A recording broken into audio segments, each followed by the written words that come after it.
IPAS a reality. And in the Philippines, every time we say thank you, we have to raise our glass.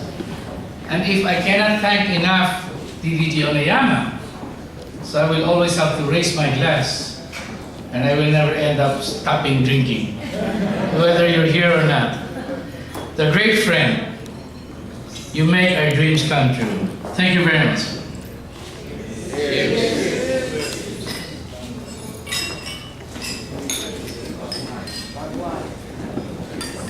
Can I ask DDG Onayama to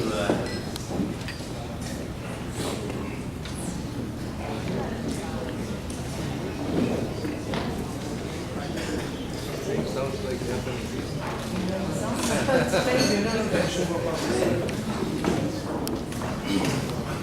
I'm not coming to sing, I'm sorry to disappoint you. But maybe you can sit down.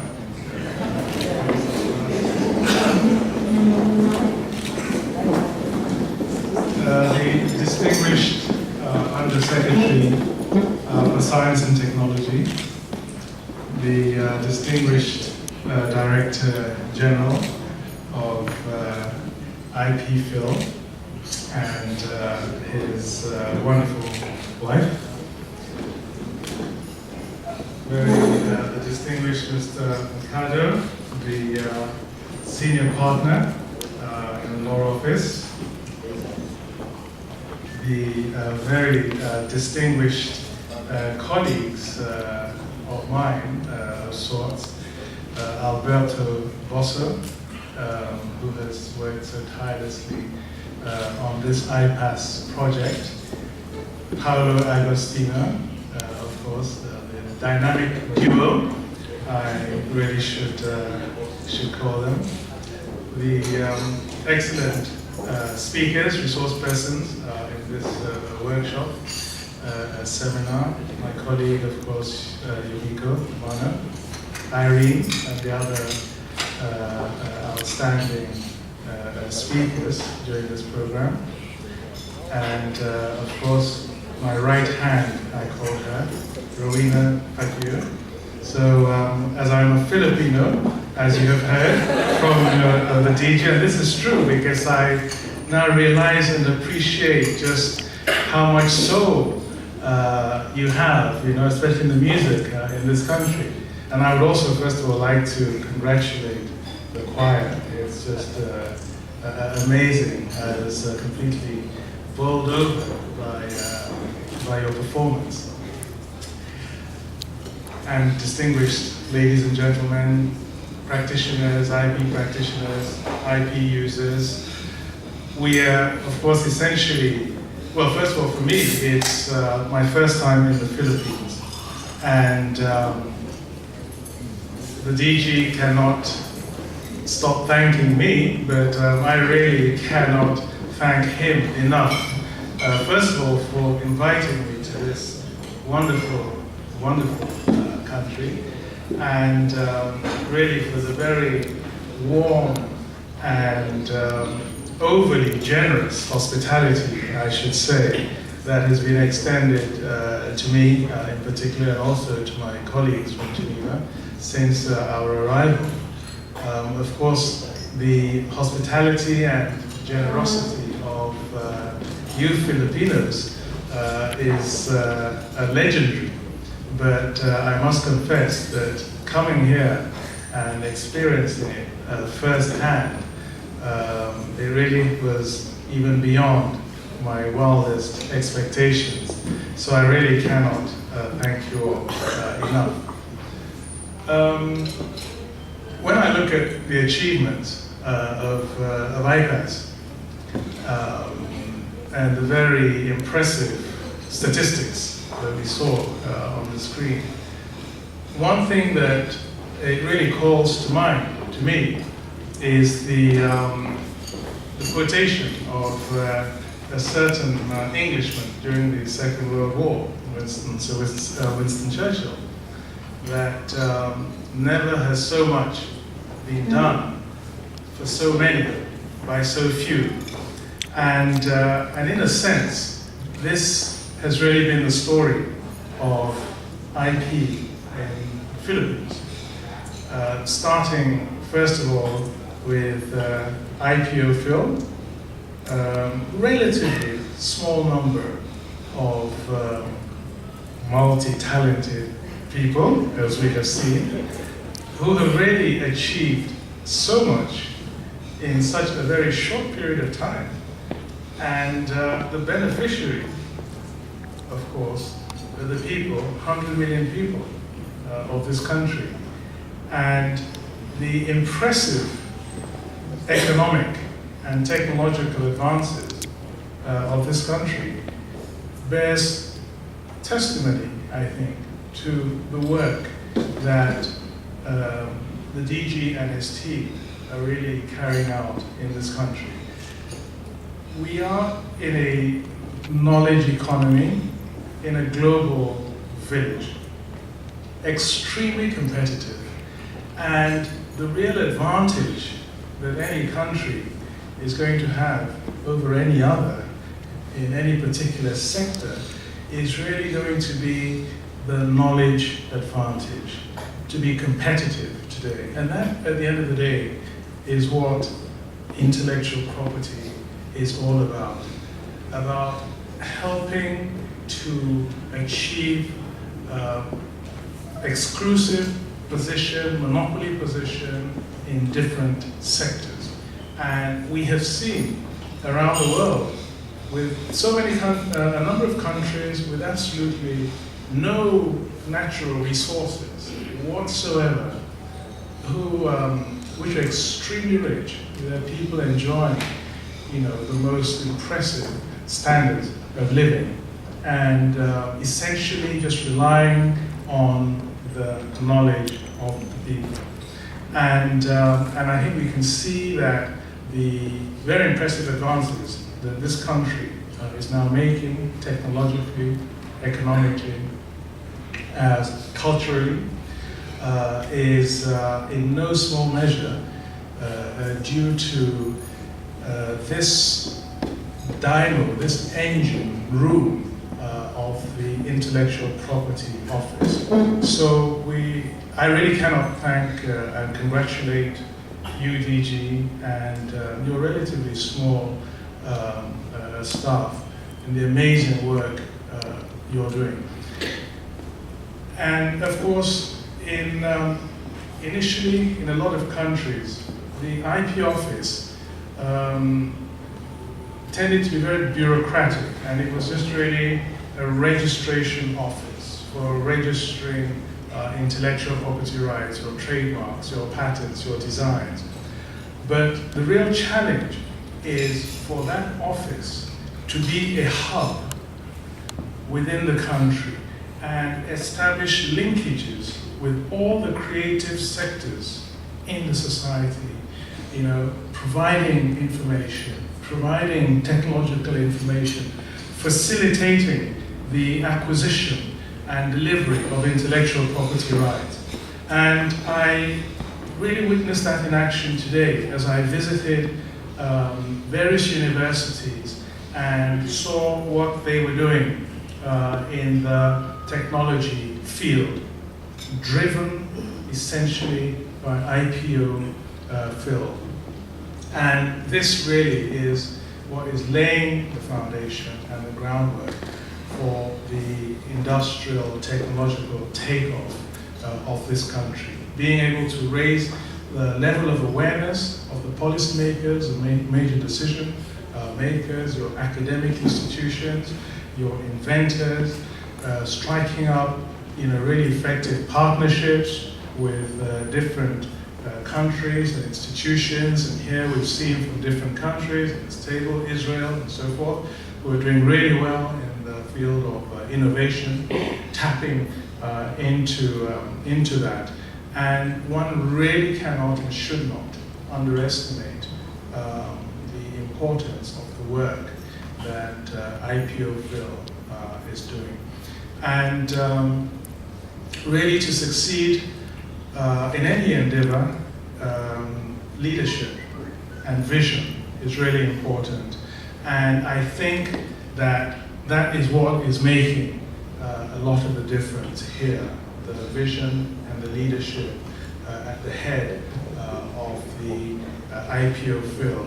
And it's not a coincidence that 3 of the senior management team of WIPO have visited Philippines in the last few months of this year. I don't think there are any other countries in the world that can boast that. But I think it's a recognition, of the major advances and achievements that this country is making in the field of intellectual property at the local user level, the national level, and also the international level, helping to bring to bear the vision of this country in the development, in the elaboration of international treaties in the field of intellectual property.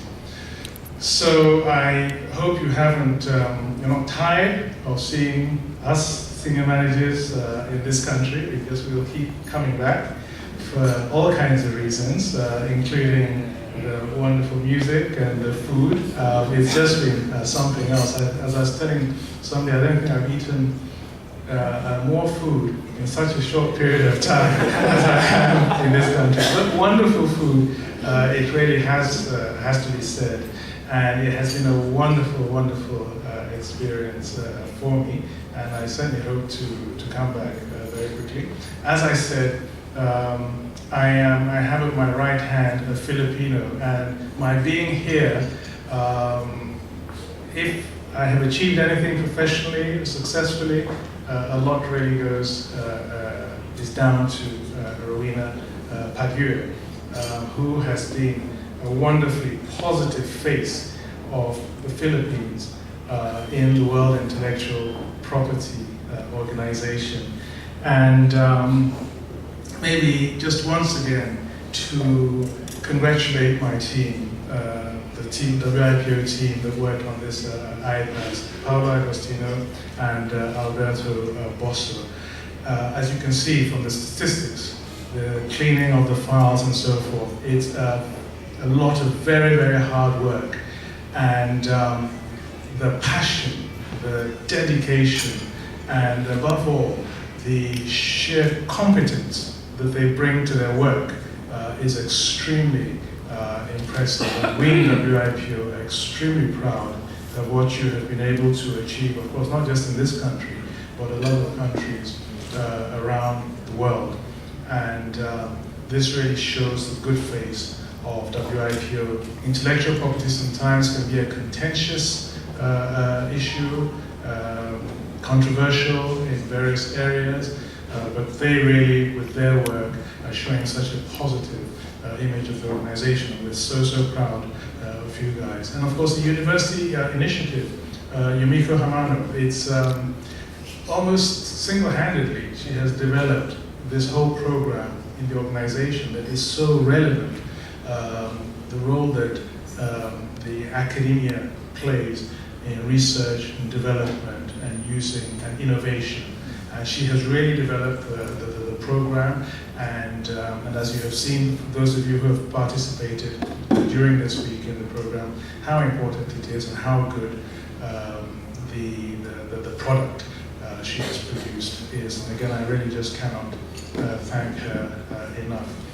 So with those not so very few words, I would like to once again just say how fantastically I've been treated, and I've appreciated so much the warmth of the people of the Philippines, and congratulate you again so much on the tremendous progress you are making in economically, socially, and technologically, and in the field of intellectual property, and to assure you that WIPO will move forward with you every step of the way. We appreciate very much when there is a country that responds so very well, eagerly, and efficiently to the assistance that we do provide. So thank you very much, and a warm congratulations again to the Director General of IPO Phil, not just because of their competence in the field of intellectual property, but then I think this is really important and really good, the way you've been able to inspire them, keep them really enthusiastic by getting them to also take up music. And of course, this is a cultural side of intellectual property. So we're seeing not just intellectual property in action, in the filing, but also in the cultural expression. And we thank you very much. And thank you so much for your attention.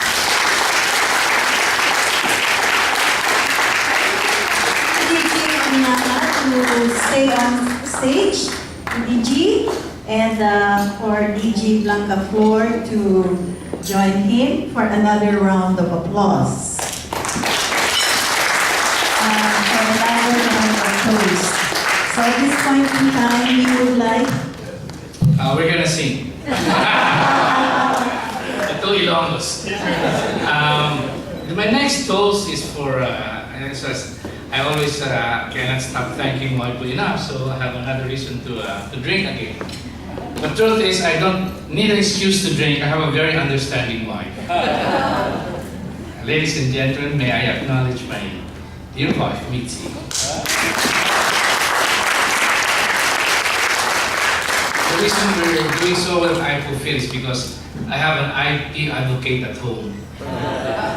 The next toast is for two great individuals, two experts from WIPO who've made their dreams possible.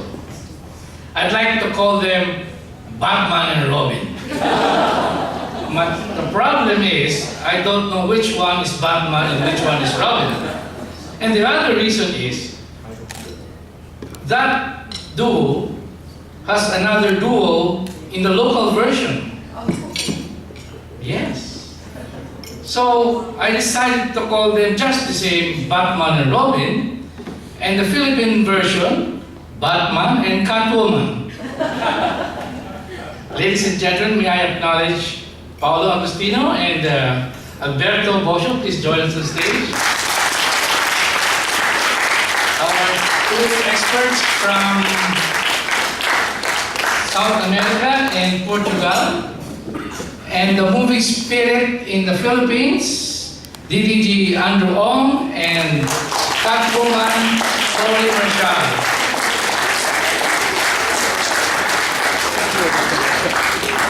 Batman and Catwoman, please join us on stage.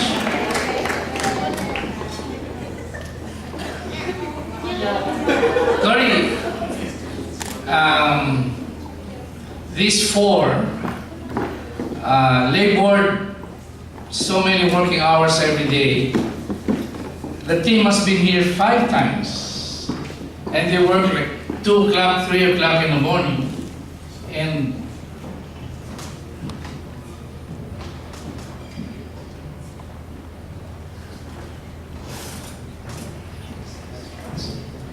okay, please, and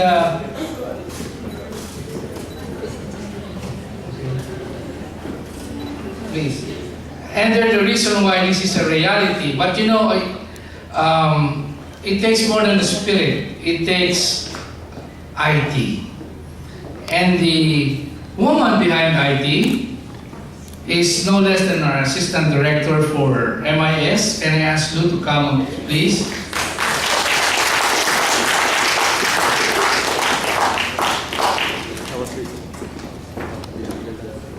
Catwoman number 2. Wonder Woman. My fellow human beings, this is a toast to a great team. Like I said, you ain't seen nothing yet. Cheers. Mabuhay.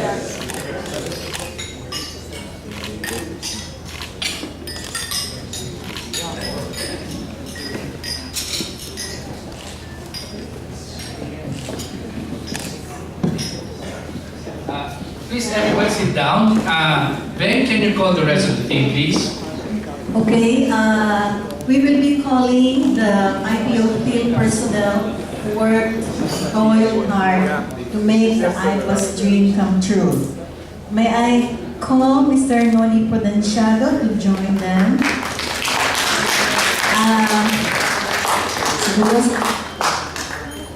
Okay. Noni is the IPAS project manager for business, the project team's steady hand who kept the team together. May I also invite Mr. Ernie Villanueva IPAS project manager for IT. The man who spent many sleepless nights. You can look at his eyebags. And was deprived of many weekends with his family. He also kept Paulo and Alberto awake during the missions and deprived them also of countless weekends. So that's why they were not able to visit the beautiful beaches of the Big Boracay despite the 5 visits that they had in the Philippines. Next is Abel Ambata, the lead of utility models and vessel designs. The bold and brave IPAS lead, the first to announce that the IPAS project on utility models and vessel design is live. Next is Jano Asierto, lead for inventions. The most adventurous of the IPAS leads. His desire for good shots earned him the name RoboCop. Next is Marvin Malaruan, lead for trademarks. The perfectionist and seemingly most gentle of the IPAS leads. The guy who wouldn't let Alberto leave even after production was declared. Next is Val Marquina, the IPAS returnee from taking the bar examinations, who rejoined the team in time for deployment of the IPAS trademarks. Next is Ewa Anicoche, Mr. iRobot himself, who will soon be exported to Indonesia. Oh! Okay. Next is who we call Ernest Kids. Gladys Yupo, Corina Antonio, and Richard Mendoza. Ernest girls. The latest and youngest addition to the team is Jelly Alasco. Pwede ba natin babae? Bayad ba nila? Michelle Bolo and Karen Ragos, who made things easy for the team by taking care of their needs.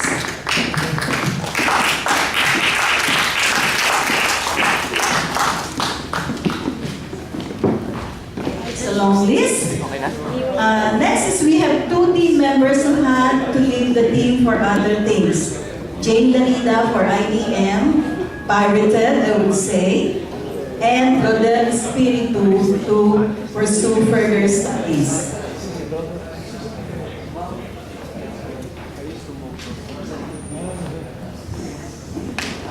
So can we again request our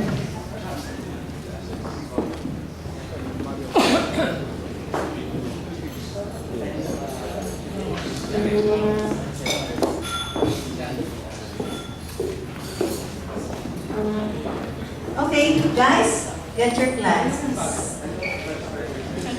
Because this will be a close. Okay. Get your glass, give you 30 seconds.